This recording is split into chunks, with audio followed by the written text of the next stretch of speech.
रहमत अली राजी जो कि बड़े मशहूर जर्नलिस्ट थे, तो वो नवाई वक्त में काम करके गए हुए थे, तो इनके सगे चचा थे वो, ठीक है।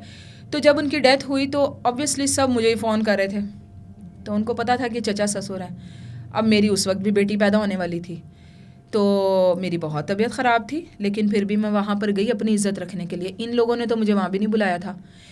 इन्होंने जब देखा कि मैं वहाँ पर गई हूँ, मैंने अहमद खड़ा है, मैंने अहमद को सलाम किया, अहमद साहब ने दूसरी तरफ मुँह कर लिया ही हूँ।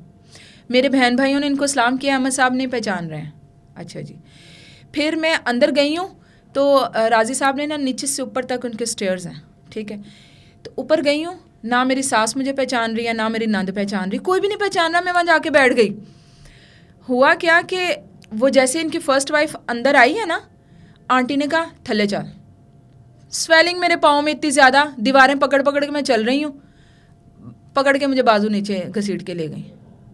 वो नीचे गई या मुझे ऊपर, मैं रोना शुरू हो गई। मैं कहा आंटी खुदा के लिए मैं चली जाती हूँ, मैं इस तरह नहीं कर सकती कि वो नीचे जा रही है आप ऊपर ला रही, वो ऊपर मैं नीचे। हाँ तो तू क्यों इतने आई हैं?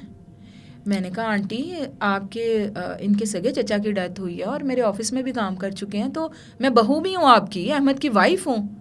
नहीं ये थे पहली वाइफ हैगी, तू चली जा। मैंने कहा आंटी पहली वाइफ तो ज़िंदगी में थी, तो मुझसे शादी क्यों की आप लोगों ने?